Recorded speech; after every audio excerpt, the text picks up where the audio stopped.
A father and his daughter set off on a hot air balloon ride, but never came home. They remained missing without a single trace, as if they had simply vanished into thin air along with their aircraft. But 6 years later, a hiker stumbles upon something shocking buried in the woods, disturbing evidence that would change everything. The early morning fog hung thick over Eldon Marais, a small rural town nestled in the Pacific Northwest. Through the haze, the imposing silhouette of Eldon Ridge National Preserve loomed in the distance. A vast, rugged wilderness of dense woods, sheer cliffs, and deep valleys that had swallowed its share of secrets over the years. Lena Rowe had barely opened her eyes when her phone rang, its shrill tone piercing the quiet of dawn. The digital clock on her nightstand read 6:17 a.m. Outside her window, the sun had just begun to peek through the fog, casting everything in a pale, ghostly light. Lena reached for her phone, her heart skipping a beat when she saw the caller ID. Detective Roy Beckett. 6 years had passed since she had lost her family, her 11-year-old daughter Mira, and her husband Daniel, in what most people considered a tragic hot air balloon accident. 6 years of hollow days and sleepless nights. 6 years of wondering if they might still be out there somewhere. Hello? Her voice was hoarse from sleep, but her mind was instantly alert. "Mrs. Rowe, I apologize for calling at this hour," Detective Beckett said, his voice grave. "But we have an important update on your case." Lena sat up straight, clutching the phone tighter. "What is it?" "A hiker made a discovery in the woods yesterday evening," he explained. "We believe we've found the hot air balloon that your husband and daughter were in on the day of their disappearance." The world seemed to tilt around her. After 6 years of nothing, no leads, no closure, suddenly this. "Where?" she managed to ask. "Deep in Eldon Ridge National Preserve. I can give you the exact coordinates, but it's quite remote. We'd like you to come to the scene as soon as possible. Can you make it?" "Yes," Lena said without hesitation. "I'll be there shortly." She jotted down the location and ended the call, her hands trembling. Just as she set her phone down, it rang again. This time, it was Grant Miles. Grant was more than just her husband's business partner. He had been Daniel's best friend since elementary school. Together, they had founded Skyreach Balloons, turning their shared passion for flight into a successful enterprise. After Daniel's disappearance, Grant had been a pillar of support for Lena, helping her navigate both her grief and the practical matters of life without Daniel. "Lena, I just heard from Roy," Grant said when she answered, "about the discovery." "Yes, I'm getting ready to go there now." "Let me pick you up," he offered. "It's early, the fog is thick, and the roads are slippery. We're both heading to the same place anyway." Lena accepted gratefully. It wasn't an unusual offer. Grant had often helped out over the years, both before and after the disappearance. She dressed quickly, pulling on jeans, a sweater, and sturdy boots suitable for hiking. By the time she finished a hasty cup of coffee, Grant's silver SUV was pulling into her driveway. The drive to the preserve took only about 20 minutes, but the atmosphere between them was heavy with apprehension. Grant, normally talkative, was unusually quiet, his knuckles white as he gripped the steering wheel. "What do you think they found?" Lena finally asked, breaking the silence. Grant shook his head. "I don't know, but whatever it is, we'll face it together." Detective Beckett met them at a small ranger station at the edge of the preserve. From there, they followed him on foot, trekking deep into the woods. The path was rough, occasionally non-existent, forcing them to climb over fallen logs and navigate around dense thickets. "How much further?" Lena asked after they had been walking for nearly 40 minutes. "Not much more," Detective Beckett replied. "The site is far off any established trails. That's why it wasn't discovered until now." When they finally reached the scene, Lena's breath caught in her throat. Before them was a large area cordoned off with yellow police tape. In the center was an enormous hole in the ground, at least 15 feet in diameter and several feet deep. Inside the excavation lay the unmistakable remains of a hot air balloon, the colorful fabric spread out across the tarp on the dirt, the wicker basket lying on its side, and several metal propane canisters scattered nearby. Police officers and crime scene technicians moved methodically around the site, photographing everything, taking measurements, and collecting samples. The balloon's once vibrant fabric was now faded and torn, caked with dirt and decaying leaves. Detective Beckett led them to a man standing near the edge of the excavation. He was tall and lean, dressed in hiking gear, with a German shepherd sitting attentively by his side. "This is Caleb Marsh," the detective said. "He and his dog, Ranger, discovered the site yesterday." Caleb nodded politely to Lena. "I'm sorry about your family, ma'am." "Can you tell me how you found this?" Lena asked, her voice barely above a whisper. Caleb gestured to his dog. "Ranger is a retired K-9 officer. I adopted him a couple of years ago. We were hiking off-trail yesterday when he suddenly started barking and digging at this spot. He's trained to detect human remains, so I called the police immediately, thinking someone might be buried here." Detective Beckett took over the explanation. "When we started excavating, we found the balloon buried under a tarp.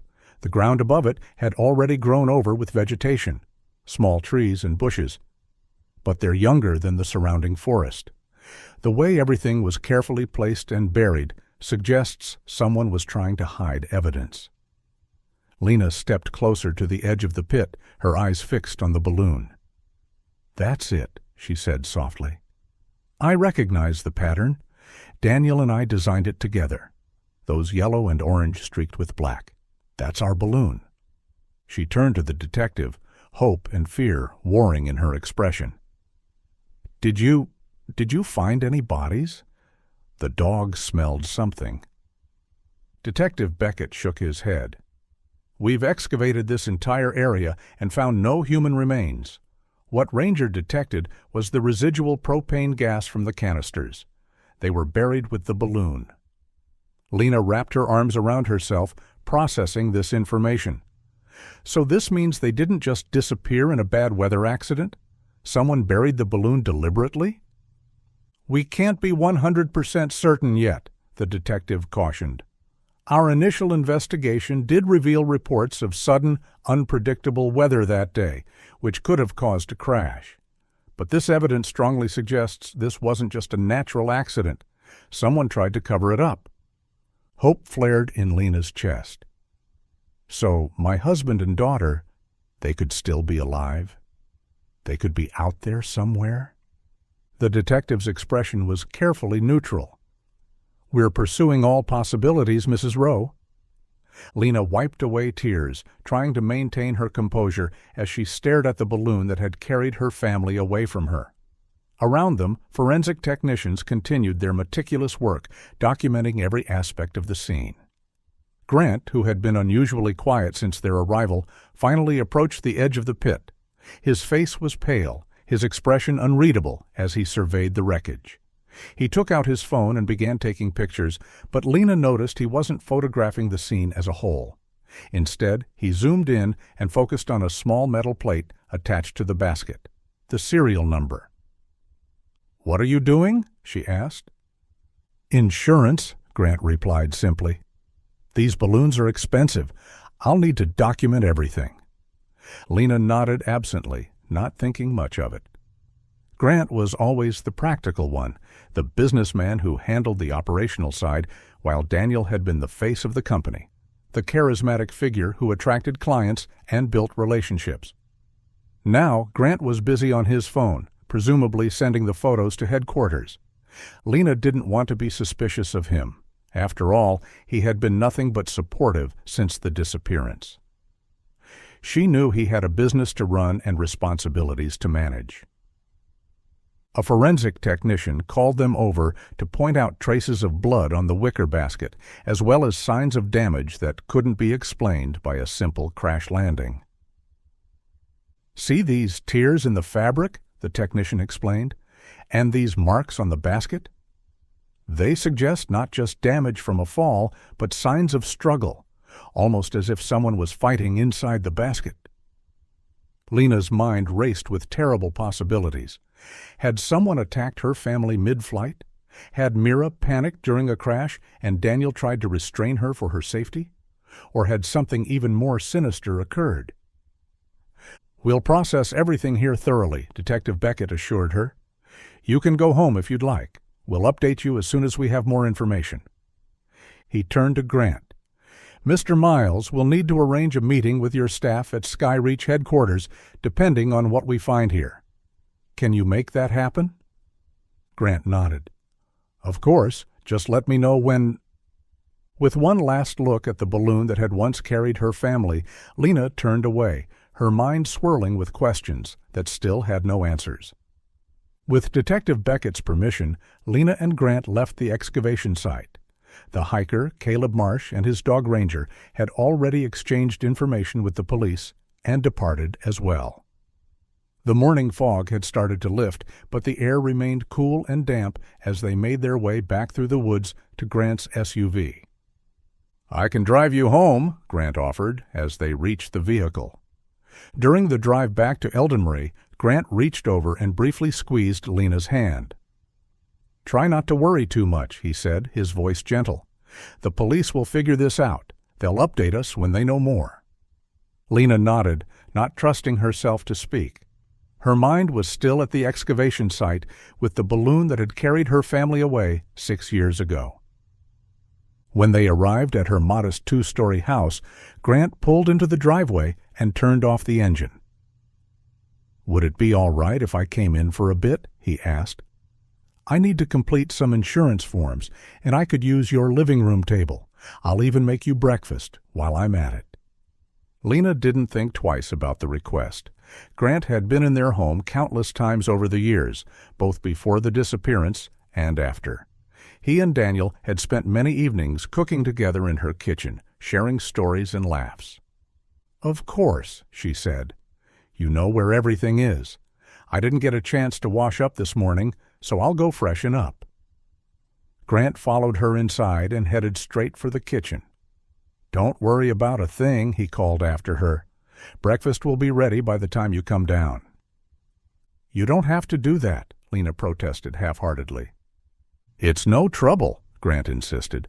"I've cooked here with Daniel many times. I know my way around your kitchen." Lena made her way upstairs to her bedroom, closing the door behind her. In the bathroom, she leaned heavily against the sink, finally allowing herself to break down. The sobs came silently at first, then with growing intensity as the reality of the morning's discovery hit her anew. After a few minutes, she managed to compose herself enough to splash cold water on her face. She reached for her phone and sent a text to her best friend, Nona, who lived several states away, but had remained a constant source of support. They found Daniel and Mira's balloon buried in the woods. Police say it was deliberately hidden. Nona's reply came almost immediately. "Oh my God, are you okay? What else did they find?" Lena quickly typed out the details of the morning's discovery. As an engineer, Nona often provided a logical, analytical perspective that complemented Lena's more emotional approach. "From what you're describing," Nona texted back, "it sounds like someone tampered with the hot air balloon, probably the burner valve if the dog could detect gas after all these years." "This wasn't just an accident, Lena. If the burner valve was rigged, whoever did it would have expected the balloon to crash and burn in the wilderness." "Could anyone have done that?" Lena asked. "Yes, but there's usually a thorough check before any flight. The most likely suspect would be whoever did the checkup that day." Lena realized how little she knew about her husband's business operations, despite occasionally visiting the headquarters. Daniel had always handled his work life separately, wanting home to be a sanctuary from business concerns. "Thank you for the insight," she texted Nona. "You're one of the strongest women I know, Lena. Take this one step at a time. I'm always here if you need me." The exchange with Nona had helped center her. With renewed determination, Lena quickly showered and changed into fresh clothes. When Lena came back downstairs, she found the living room and kitchen empty. Grant's laptop was open on the dining table, where he had also laid out a simple breakfast of toast, scrambled eggs, and sliced fruit. A pot of coffee sat steaming nearby. Through the back window, she spotted Grant on the porch, pacing as he spoke animatedly into his phone. Lena sat down at the table next to Grant's laptop and helped herself to some breakfast, pouring a cup of coffee to wash it down. As she ate in silence, a series of notification sounds suddenly chimed from the laptop beside her. At first, she paid no attention, focusing on her meal instead. But the notifications continued, one after another, like a cascade of digital raindrops. Out of the corner of her eye, Lena couldn't help but notice pop-up chat messages appearing in the corner of Grant's screen. She caught snippets of text, "What a pretty lady." "You're so lucky, man." "She's perfect. You deserve her." Lena frowned, momentarily puzzled.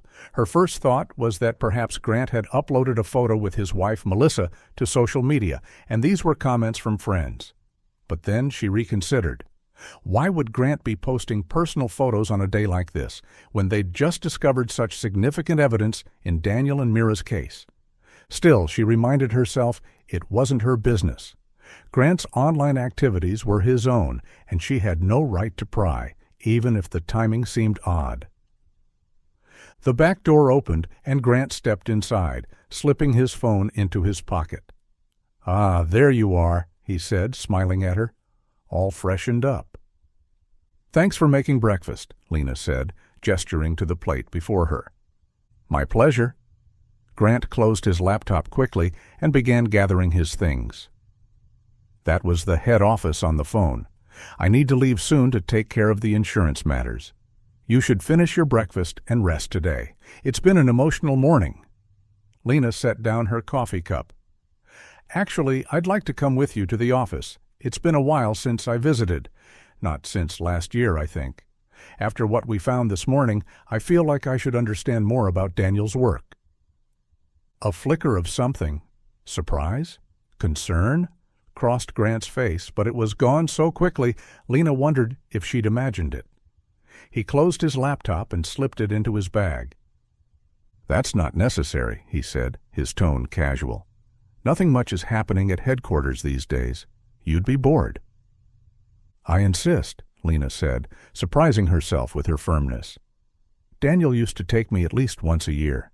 After what we found this morning, I feel like I need to connect with his work again." Grant hesitated, then nodded. "All right, if you're sure. I'll take you to headquarters, but then I'll have to leave for the insurance company." "Thank you," Lena said, finishing the last of her coffee. She carried her plate to the sink while Grant packed up his belongings. Within minutes, they were heading out the door and back to Grant's SUV.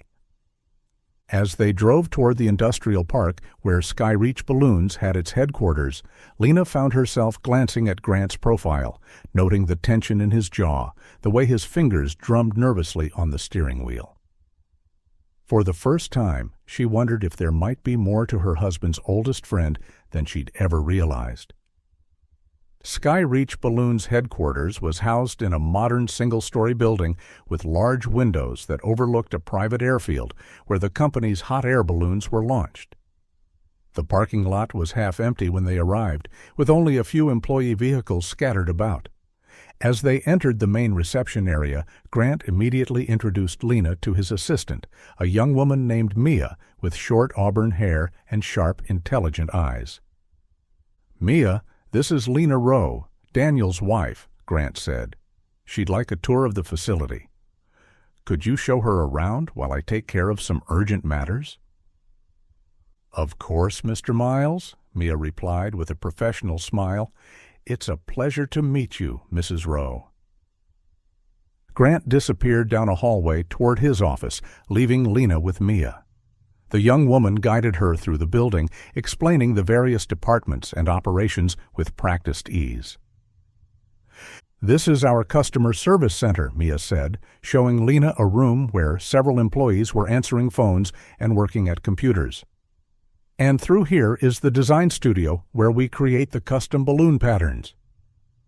As they walked, Lena found herself studying the photographs that lined the hallways, many featuring Daniel, smiling broadly as he posed with clients beside colorful balloons. Her heart ached at the sight of his familiar face. "Everyone here knows about your husband and daughter," Mia said quietly, noticing Lena's gaze on the photos. "It was a tragedy that affected the whole company." "They found the balloon this morning," Lena said, the words spilling out before she could stop them. "Buried in the woods. The police think it wasn't an accident after all."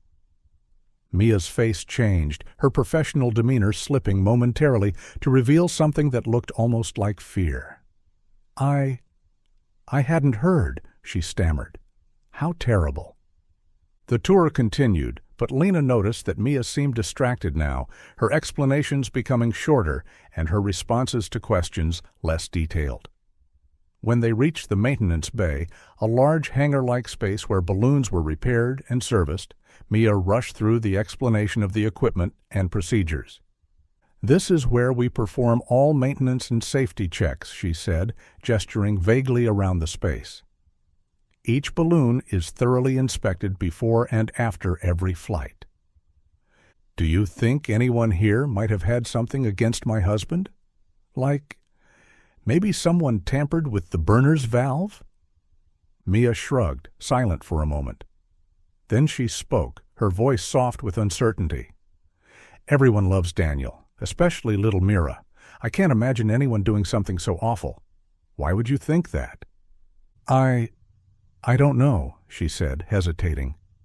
"It's just a thought, an observation from the investigation this morning." Lena was about to ask about the safety protocols when Mia abruptly cut the tour short. "Let me show you to our client lounge," she said, leading Lena back toward the main building. "You can wait there comfortably." "Actually, I'd prefer to see Daniel's office," Lena said.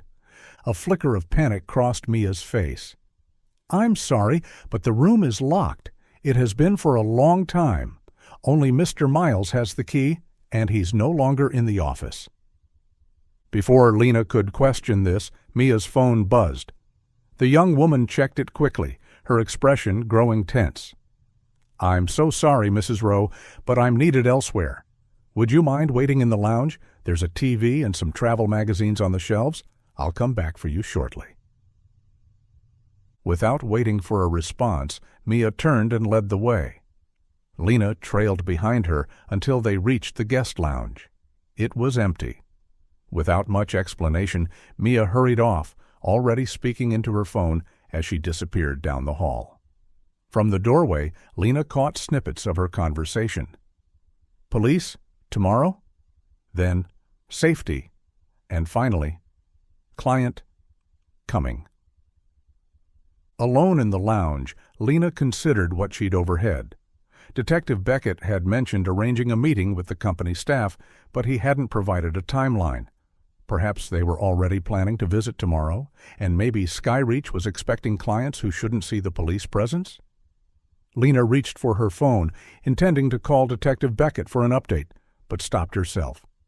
The detective was likely still at the excavation site, busy with the investigation. He would contact her when he had news. After waiting for nearly 20 minutes with no sign of Mia returning, Lena decided to explore on her own. She remembered the creative design department somewhere in the building, a place Daniel had particularly enjoyed showing her, where artists created the colorful patterns that adorned their balloons. She left the lounge and made her way through the corridors, passing the maintenance bay again and what appeared to be a storage room filled with equipment. As she approached the office area, she noticed that the door to Grant's office was ajar. Peering through the small window in the door, she was surprised to see not Grant, but Mia inside, frantically gathering files and documents, stuffing them into folders. Lena pushed the door open, knocking lightly to announce her presence. "Mia?" The young woman jumped, clutching a stack of papers tightly against her chest, her eyes wide with alarm. "Mrs. Rowe, I was just about to come find you." "What are you doing?" Lena asked, stepping into the office. "Mr. Miles called and said he forgot an important document," Mia explained, her voice higher than normal. He asked me to find it, scan it, and send it to him. It's just insurance-related paperwork. But as Mia shifted the papers in her arms, Lena caught sight of what appeared to be a handwritten logbook labeled Fuel Reports. On the floor beside Mia was a cardboard box with Archive printed on the side, but someone had hastily scrawled Discard next to it in black marker. Lena's gaze was drawn to a folder visible on top of the box contents. In bold, large font, it read, Repair and Maintenance Log, April 2017, the month and year when Daniel and Mira had disappeared. "Why do you still have these documents?" Lena asked, her voice growing firm. "I remember the police requested all maintenance records back when they first investigated the disappearance." Mia's face paled. These are just scanned copies of the originals that were given to the police," she stammered, not meeting Lena's eyes. "I really need to finish this task, Mrs. Rowe. If you'll excuse me." Lena stepped back, allowing Mia to hurry past her with the document still clutched to her chest. As she watched the young woman practically run down the hallway, a sense of unease settled over her. Something seemed not right at Skyreach Balloons. Still troubled by Mia's suspicious behavior, Lena continued her self-guided tour of the headquarters.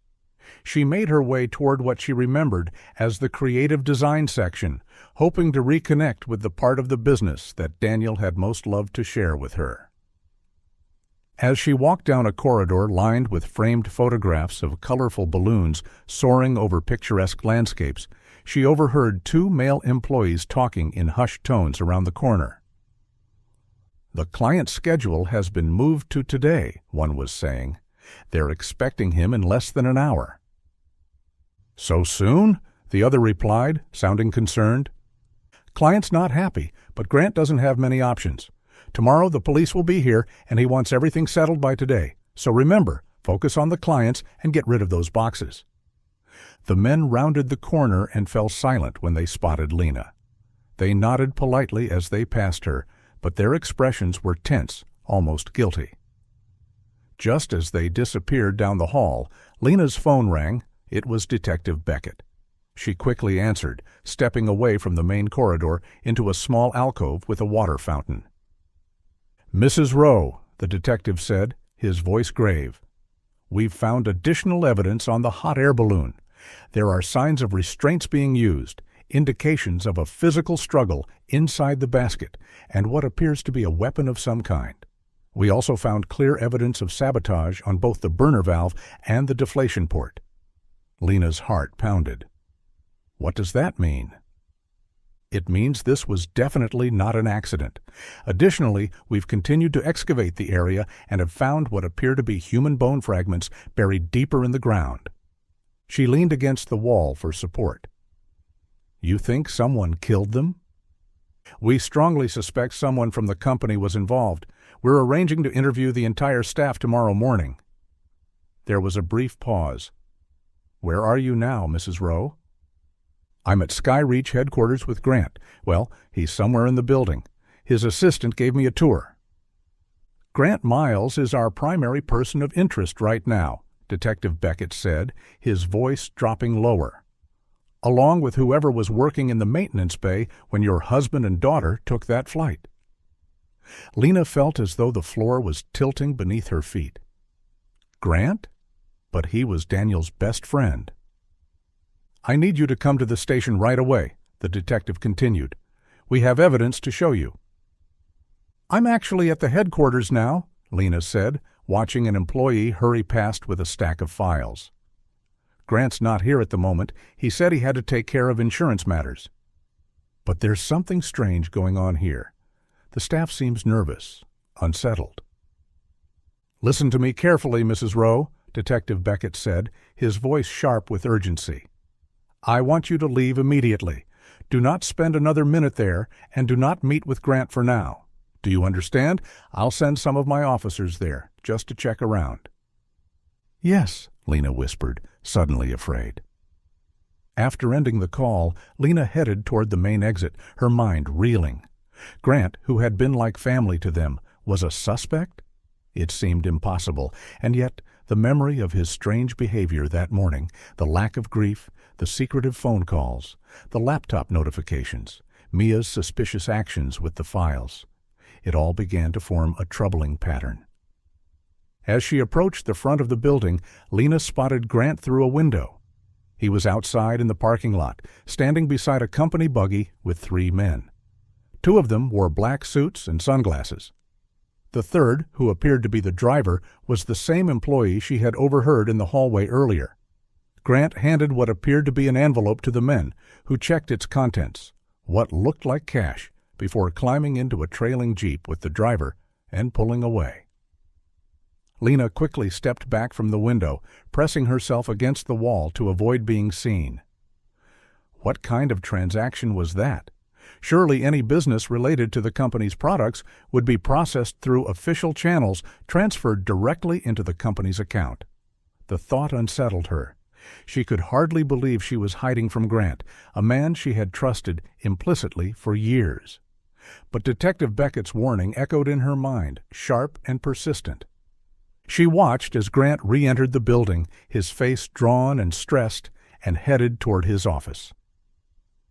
Once he was out of sight, Lena turned her attention back to the trail Jeep. It had stopped at a loading dock where a small box truck was parked. The men were speaking with another employee, who then walked toward the truck. Several staff members were loading boxes into the vehicle, boxes that looked identical to the one labeled discard that she had seen in Grant's office. The realization hit her hard. They were disposing of evidence before the police arrived tomorrow. Whatever had happened to Daniel and Mira, it's likely the case that Grant and his employees were actively covering it up. Lena knew she should follow Detective Beckett's instructions, leave immediately or wait for the officers and ask for their help. But something held her back. What if those men knew where Mira was? What if they were about to vanish with the very evidence that could lead her to her daughter before the police even arrived? She watched as the box truck's rear doors slammed shut and the driver climbed into the cab. The trail Jeep was already gone. Heart pounding, Lena made a split-second decision and darted across the parking lot, glancing into each vehicle as she passed. Finally, she found an unlocked pickup truck. She yanked the door open, quickly scanned the interior, and there they were, the keys sitting in the glove compartment. Her heart pounding, Lena started the engine and drove out of the lot, keeping a distance from the box truck but not letting it out of her sight. At a traffic light, she finally caught up enough to maintain visual contact without being conspicuous. "I'm sorry, Detective," she whispered to herself as she followed the truck, "but I have to know." The box truck led her about 20 miles out of town, eventually turning onto a gravel road that wound through thick forest before opening onto an abandoned farmstead. There was no sign or name marking the property, just a weathered farmhouse, a large barn, and several smaller outbuildings, all in various states of disrepair. Lena watched as the truck pulled around behind the barn, out of sight from the main road. The trail Jeep from earlier was already parked there, though the men in suits were nowhere to be seen. Keeping a safe distance, Lena parked the pickup truck on an overgrown access road about a quarter-mile from the farm. She killed the engine and sat for a moment, considering her options. The rational part of her brain screamed that she should drive away, call Detective Beckett, and let the police handle this. But something deeper, a mother's instinct perhaps, compelled her forward. She exited the truck and made her way cautiously toward the farm, staying within the tree line to avoid being spotted. Finding a dense cluster of bushes about 50 yards from the barn, she crouched down, pulled out her phone, and sent a text to Detective Beckett. "I followed a truck from Skyreach to an abandoned farm. Men loading boxes, acting suspicious. I'm hiding nearby. GPS coordinates attached." The detective's response came quickly. "Leave immediately. Drive far away. Police will inspect. This is extremely dangerous." Lena was about to reply when movement from the barn caught her attention. The drivers she had seen earlier emerged first, heading back to their vehicles. Then came the 2 men in suits and sunglasses, but they weren't alone. Between them, they half-carried, half-dragged a young woman. Her eyes were blindfolded, her hands bound in front of her. Despite the years that had passed, despite the changes that time and hardship had wrought, Lena would have recognized her anywhere. Mira, her daughter, was alive. Lena's breath caught in her throat, a strangled sound that she quickly muffled with her hand. Tears blurred her vision as she watched the men lead Mira to the box truck and roughly guide her inside. With trembling fingers, she sent another desperate text to Detective Beckett. "My daughter is here, alive. They're moving her. Please hurry. There are at least 4 men here." The men continued to work, bringing boxes out from the barn and loading them into the truck. Lena wanted nothing more than to rush forward to rescue her child, but she knew she would be overpowered immediately. Her only hope was to wait for the police and pray they arrived in time. Just as the men appeared to finish their loading, a familiar silver SUV came roaring up the driveway. Grant's vehicle. He screeched to a halt in front of the barn and leaped out, his face contorted with fury. "Lena!" he shouted into the empty yard. "I know you're here somewhere. Come out now." The men by the truck and Jeep froze, clearly surprised by Grant's arrival and outburst. "What's going on?" one of the suited men demanded. "Why are you here? Who are you looking for?" "A woman named Lena," Grant snapped, gesturing to several men who had arrived with him in another vehicle. "She was at headquarters earlier, and now she's disappeared. Someone spotted one of our pickup trucks leaving the lot, and security footage confirmed it was her behind the wheel. The GPS signal from that truck cut off in this area." He pointed up the road. "She parked it up there on the access road. She must be hiding somewhere around here, watching us. Find her." The suited men exchanged glances. "We don't have time for this," one said coldly. "We're here for the girl, as arranged. Your problems are not our concern." Grant ran a hand through his hair in frustration. "Fine, take her. Johnson, Riley, you drive the Jeep and truck. The rest of you, spread out and find Lena. She can't have gone far." Lena pressed herself lower to the ground as the box truck's engine roared to life. She watched helplessly as the vehicle containing her daughter pulled away from the barn, followed closely by the trail Jeep. She wanted desperately to follow them, but Grant's men were already fanning out across the property, searching methodically through the brush. She needed to move. Staying as low as possible, she began to crawl away from her hiding spot, seeking denser cover. A twig snapped beneath her knee, the sound seemingly amplified in the quiet afternoon. "Over there!" Grant called, his voice much closer than Lena had realized. "I heard something." Lena froze, hardly daring to breathe. "Whatever you think you're doing here is useless, Lena," Grant called out, his voice taking on a taunting edge. "Your daughter isn't yours anymore, and soon no one will ever find her again. Come out now, and maybe we can work something out." She could hear him moving steadily closer, the rustle of his footsteps through the underbrush unmistakable. Glancing around desperately, she spotted a denser thicket about 20 feet away. If she could reach it without being seen, she might have a better chance of escaping. Grant's footsteps grew louder, crunching through fallen leaves and breaking small branches. Lena could see him now through gaps in the foliage, methodically sweeping the area, a pistol held ready in his right hand. His face, once so familiar and trusted, was now a mask of cold determination that sent shivers down her spine. "You're only making this harder on yourself," he called out, gesturing to his men to close in from different angles. "We've been friends for years, Lena. Let's talk this through like adults." Lena knew she couldn't stay where she was. Grant was systematically closing in on her position, and his men were converging from other directions.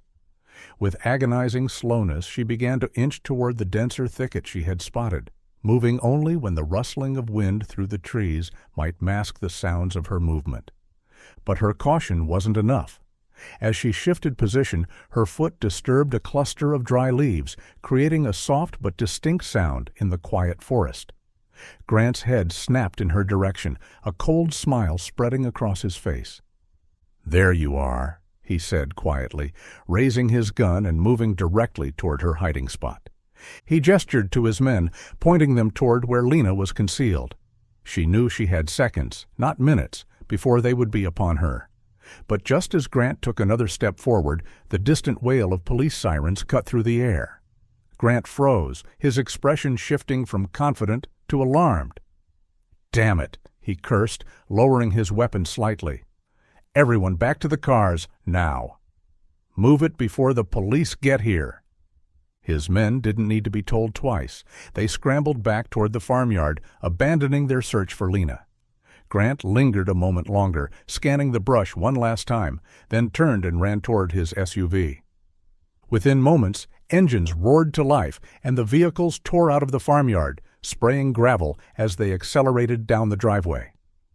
Lena remained hidden until she was certain they were gone, then cautiously emerged from the undergrowth, just as her phone began to ring. It was Detective Beckett. "Where are you?" he demanded when she answered. "Are you safe?" "I'm at the farm," Lena said, her voice shaking. "Grant and his men just left when they heard the sirens. They have Mira, Detective. She's alive, and they took her in a box truck." "Stay where you are. What direction did they go?" "East on the main road. Grant was in his silver SUV. There's also a box truck and a trail jeep. My daughter is in the truck. She's blindfolded, and they're taking her away." "We have units in pursuit," the detective assured her. "Stay put until we get to you." Lena ended the call and broke into a run, heading toward the main road. She had to see what was happening, had to know if they would rescue Mira in time. As she reached the road, she saw police cruisers speeding past, lights flashing and sirens blaring. In the distance, she could make out Grant's SUV, now boxed in by police vehicles that had cut off his escape. More police cars continued down the road, presumably in pursuit of the truck and jeep carrying Mira. Lena ran toward the roadblock where Grant was being detained, her heart pounding in her chest. As she approached, she saw officers with weapons drawn, ordering Grant and his men out of the SUV. One by one, they emerged with their hands raised, then were forced to kneel on the ground as officers handcuffed them. Grant's face contorted with rage when he spotted Lena approaching. He spat on the ground as officers led him toward a police cruiser. "How could you?" Lena cried, anger and grief overwhelming her as she confronted the man who had been like family. "You were like family to us. What did we ever do to you?" An officer stepped between them, gently holding Lena back. But Grant's response cut through the chaos, his voice cold and filled with venom. "I hated all of you," he snarled.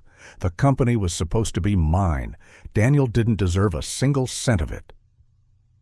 Before Lena could respond, officers pushed Grant into the back of a police car and slammed the door. Detective Beckett approached, his expression grim but determined. "My men have intercepted the truck and jeep," he said. "They've secured your daughter. She's safe, Mrs. Rowe." Lena's knees nearly buckled with relief. "Take me to her," she pleaded. "Please." The detective nodded and guided her to his unmarked vehicle. As they drove, he updated her on what was happening. "We're searching the farmhouse and barn for additional evidence. Initial reports suggest they were using the property as a base of operations for some time." He glanced at Lena. "Your daughter is with paramedics now. They're evaluating her condition." When they arrived at the intercept point about 5 miles down the road, Lena saw the box truck pulled over on the shoulder, surrounded by police vehicles. The men who had been transporting Mira were in handcuffs, sitting on the ground under police guard. And there, on the back of an ambulance, wrapped in a blanket and being attended to by paramedics, was Mira. She looked so different, no longer the 11-year-old child who had disappeared, but a young woman of 17. Her face was thinner, her eyes older, holding shadows no teenager should have to bear. But when she looked up and saw Lena, recognition bloomed instantly. "Mom," she called, her voice breaking. Lena ran to her, and they collided in an embrace so fierce it seemed they might never let go. They cried together, clinging to each other as 6 years of separation crashed over them like a wave. "I missed you so much," Mira sobbed into her mother's shoulder. "I thought I'd never see you again." "I never stopped looking, never stopped hoping," Lena whispered, stroking her daughter's hair. When they finally pulled apart, the paramedics insisted on continuing their evaluation of Mira. As they worked, Mira began to tell her story in halting sentences. "Dad and I were supposed to be gone for 3.5 hours that day," she began, her voice small but determined. "The flight was fine at first, beautiful even. But when we got far, something went wrong with the balloon. Dad tried to fix it, but he said it was too late." Tears streamed down her face as she continued. "We crashed in the woods. Dad protected me during the landing, but he was badly hurt when we hit some tall trees. The balloon got tangled, but we were alive. We called for help, and men came with Grant. We thought they were there to rescue us." Her voice broke, and she clutched her mother's hand tightly. "But instead, they took us. Grant, he killed Dad. He said Dad wasn't worthy of the company, that the company was his, that he was the one who worked hard for it, while Dad just put his face everywhere." Mira's body shook with suppressed sobs. "Dad begged him to at least save me. He kept saying they built the company together, but Grant wouldn't listen.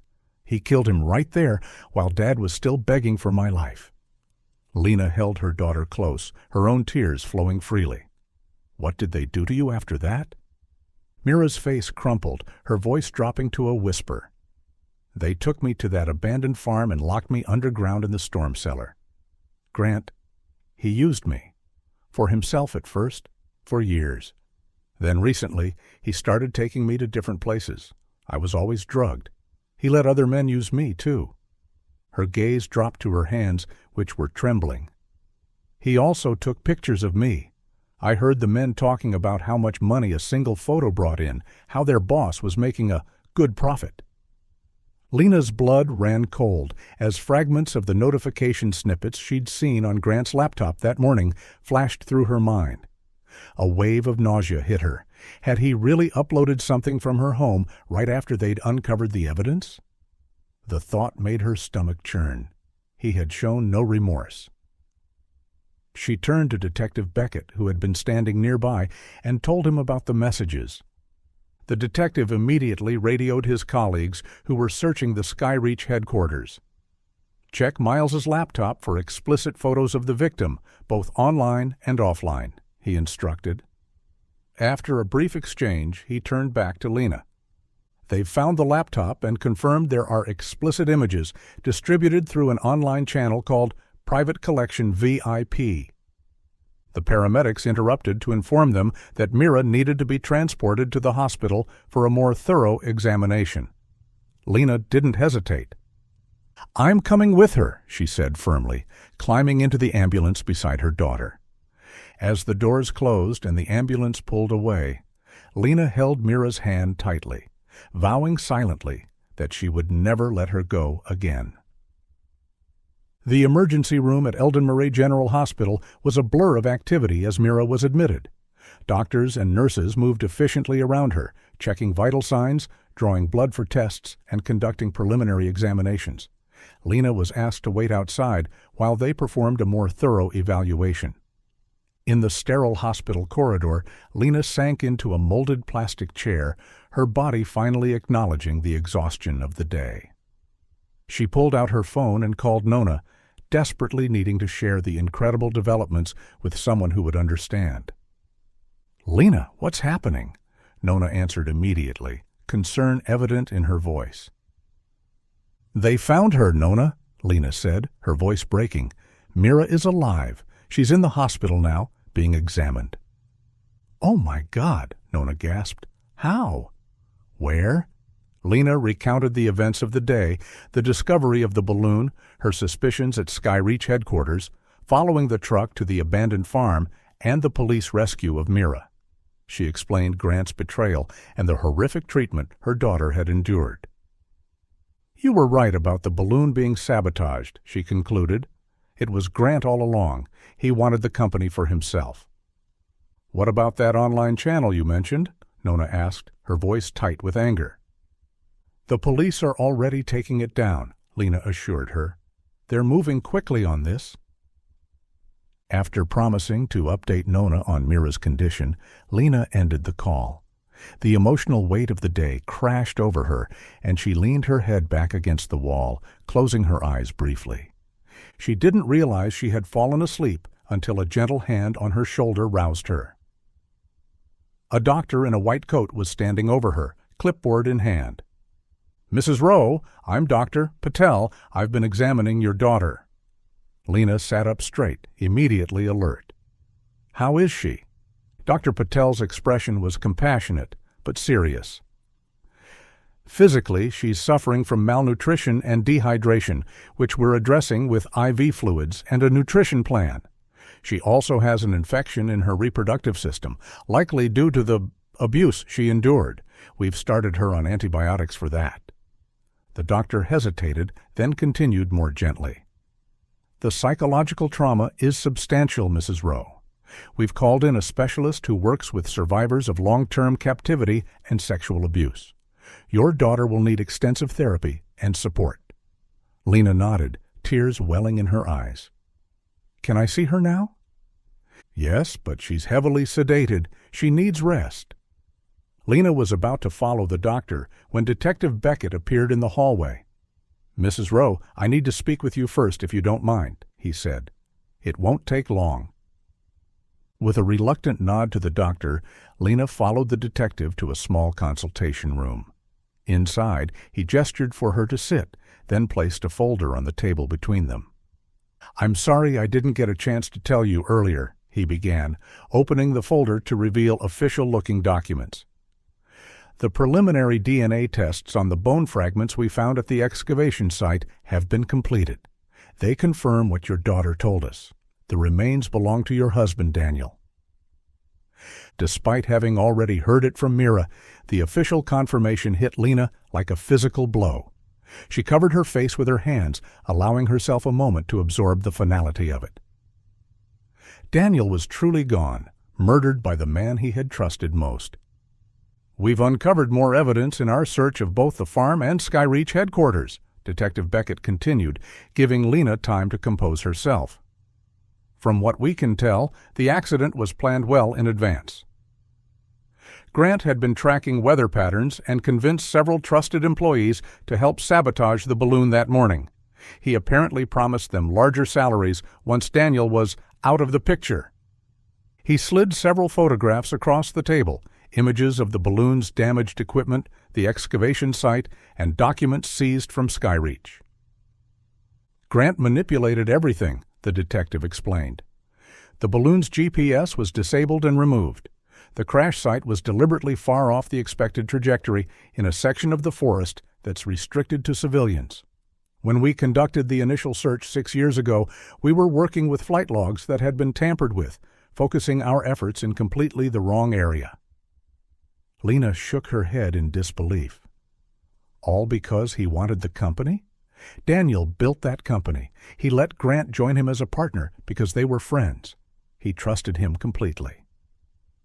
According to statements we've already obtained from some of Grant's employees, he was resentful of your husband's public role. While Grant handled the operations, Daniel was the face of the company, the one clients knew and trusted. Grant wanted that recognition and a larger share of the profits. "He doesn't even have a family," Lena said bitterly. "What did he need all that money and fame for? And to do what he did to Mira?" The detective's expression darkened. "The trafficking angle is something we're still investigating. Based on evidence found at the farm and on Grant's devices, it appears he initially kept Mira for his own purposes. In recent years, he began exploiting her more broadly through this online channel, which catered to very wealthy clients willing to pay substantial sums for exclusive content." "The men at the farm today?" "Connected to an international trafficking ring we've been tracking for some time. With the police investigation closing in, Grant was rushing to tie up loose ends, disposing of evidence and transferring Mira to these men who would have taken her out of the country." Lena remembered the conversation she'd overheard at Skyreach. They mentioned a client who was coming today instead of tomorrow because the police would be there. Detective Beckett nodded. We believe Grant accelerated their timeline when he realized we'd found the balloon. He wanted no loose ends before we arrived to interview the staff. They discussed the charges Grant would face: first-degree murder, kidnapping, human trafficking, child exploitation, evidence tampering, and more, as well as the arrangements for Daniel's proper burial once the forensic examination was complete. When they finished, the detective walked Lena back toward Mira's room. We'll need formal statements from both of you in the coming days, he said. But for now, just be with your daughter. She needs you more than anything. Outside Mira's door, Lena paused.